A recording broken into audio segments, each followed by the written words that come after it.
Assalamualaikum warahmatullahi wabarakatuh. Pada kesempatan kali ini, kami akan menjelaskan materi tentang analisis varians.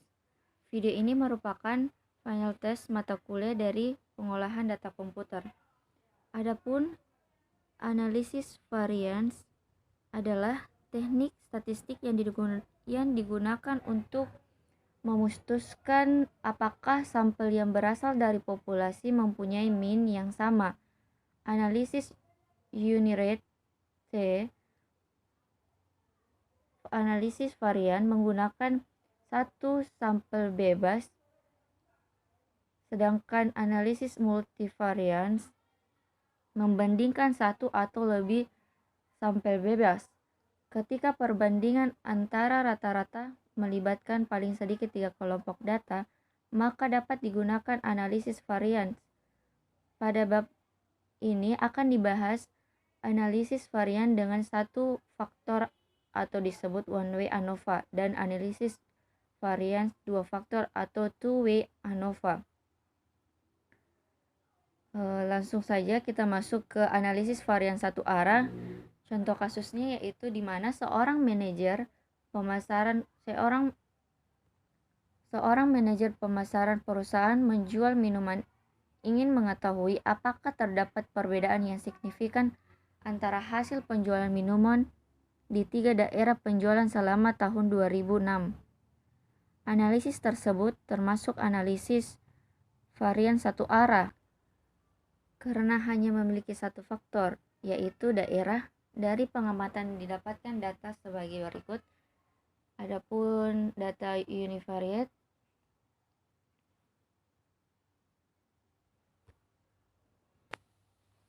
baik, kita langsung saja copy datanya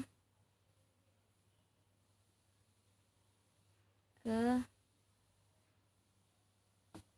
control copy, lalu kita copy ke SPSS data view, lalu ke variable view, ubah nama variabelnya yaitu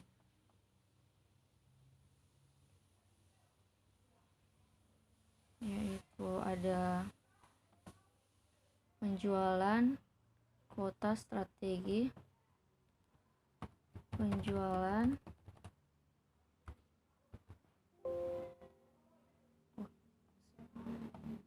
kita ke penjualan,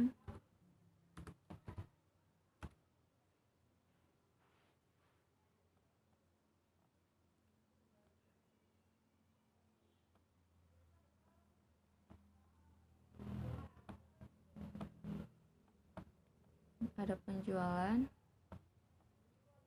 kuota strategi,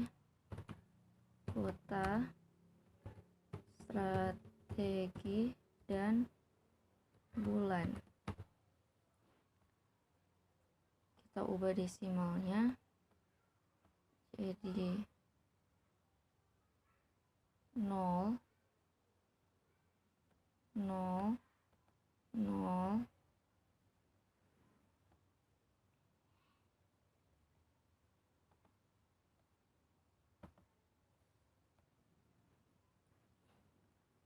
kita ubah value-nya di yang bagian kota itu ada satu yaitu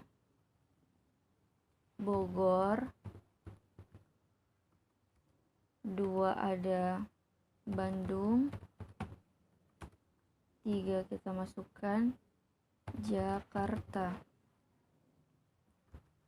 Langsung oke. Kemudian ada strategi 1,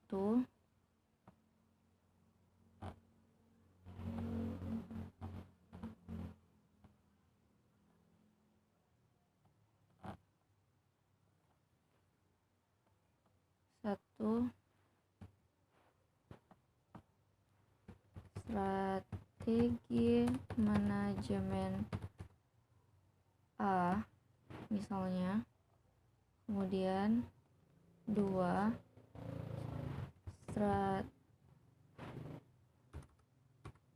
strategi manajemen B. 3. Strategi manajemen. C. Oke. Untuk bulan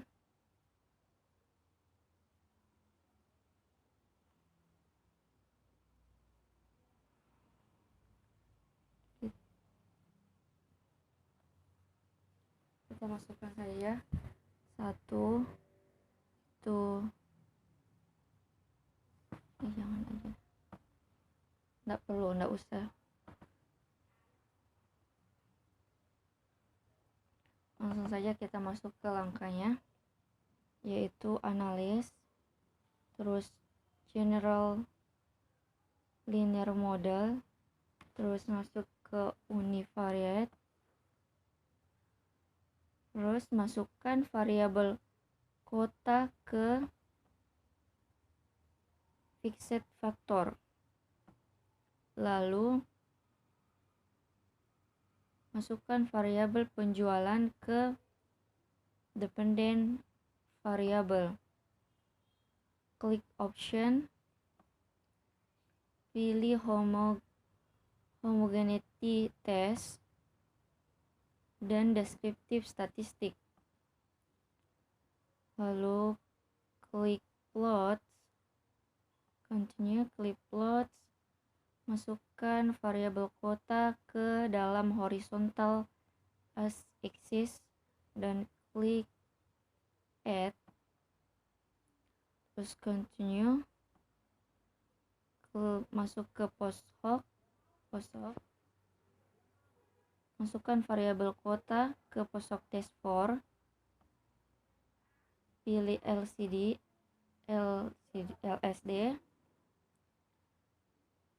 lalu klik continue, lalu klik OK. Maka akan muncul tabel seperti ini. Tabel between subject factor, descriptive statistic, dan Leibniz test of equality of error variance, dan test of between subject effect.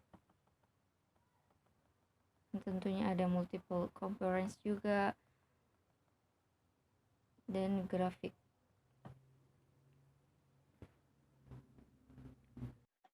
Tabel between subject factors menerangkan jumlah sampel data tiap kelompok. Tabel deskriptif statistik menggambarkan rata-rata dan simpangan deviasi hasil penjualan dari 3 kota, di mana 3 kota tersebut memiliki hasil penjualan yang berbeda.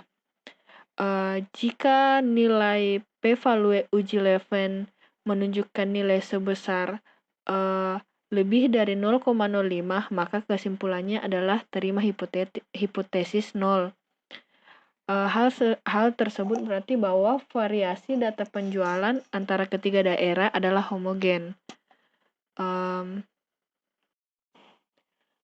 Pada tabel test of between subjects effect untuk variabel kota, jika nilai p-value sebesar kurang dari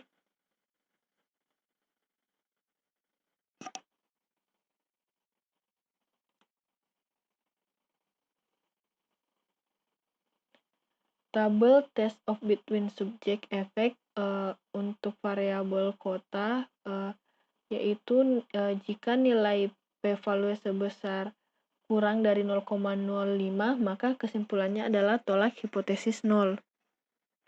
Hal tersebut berarti ada perbedaan yang signifikan terhadap rata-rata penjualan antar ketiga daerah.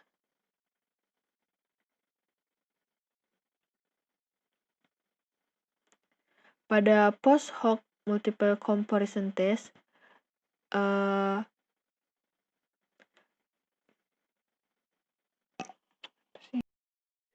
selanjutnya analisis varian dua arah.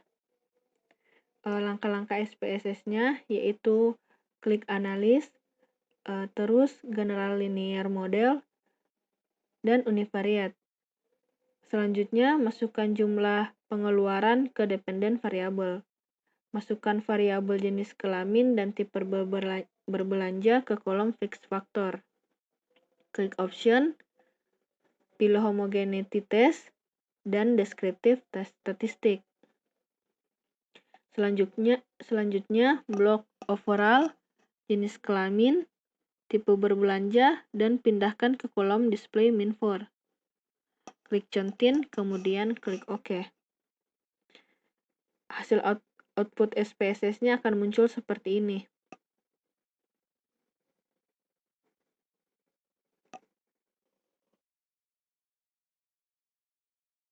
Ini dia, kita lanjutkan jenis kelamin, tipe belajar, jenis kelamin tipe belajar. Nanti kolom-kolom seperti ini akan muncul di data SPSS juga. Ini contohnya dulu saya kasih lihat. Seperti ini. Dan tadi dijelaskan langkah-langkahnya dan ini lanjutannya. Muncul ini. Seperti di contoh muncul juga di data SPS asal diikuti dengan langkah-langkah contohnya. Dia juga muncul ini. Dan sampai one sample column seperti di contoh.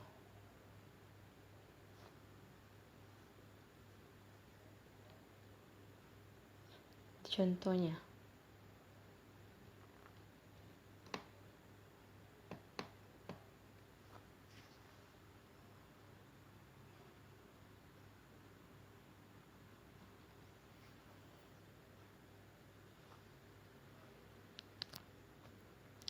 Dan saya akan jelaskan one sample ininya. Yang dicontoh saya akan jelaskan.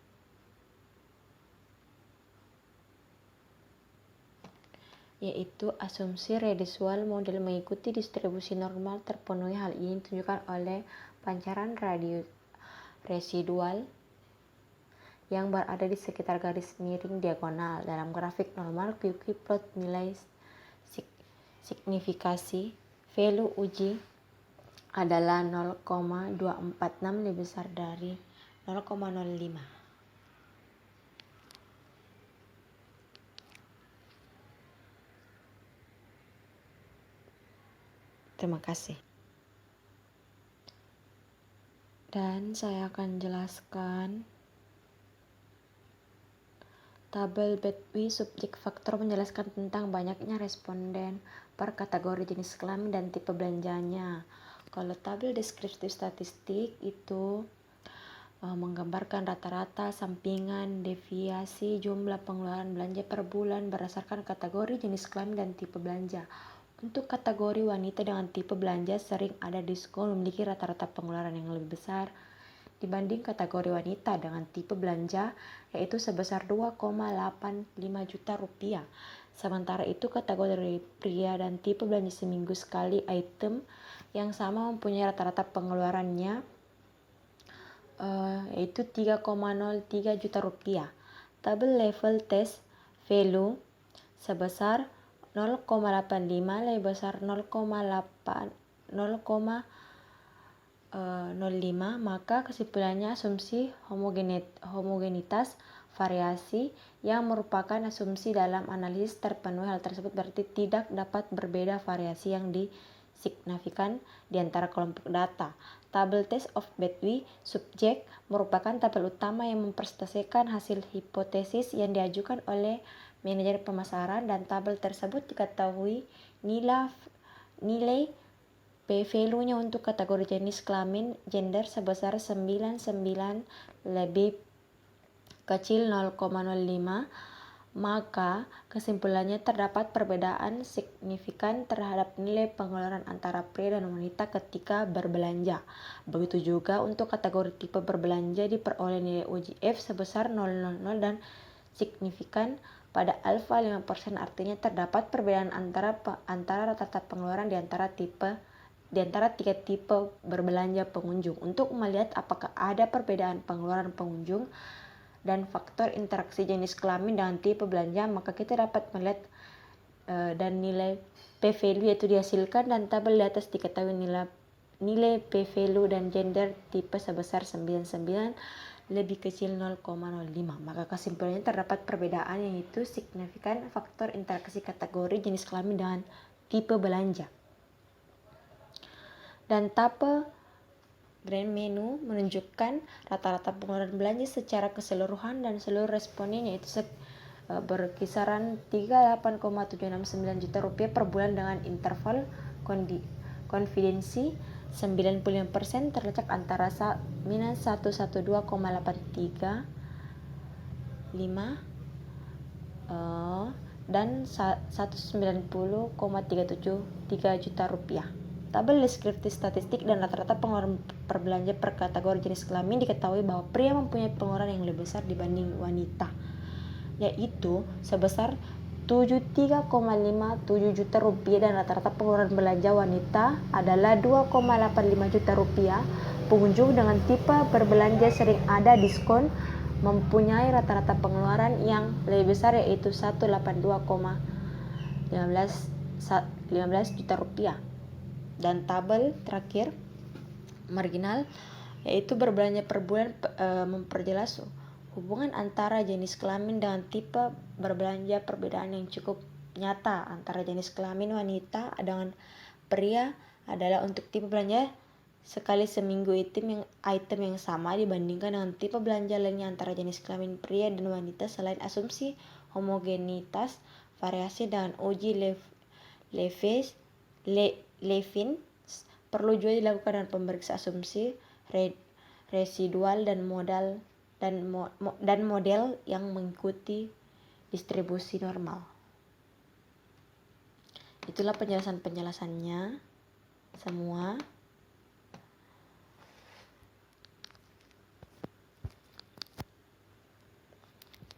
Terima kasih.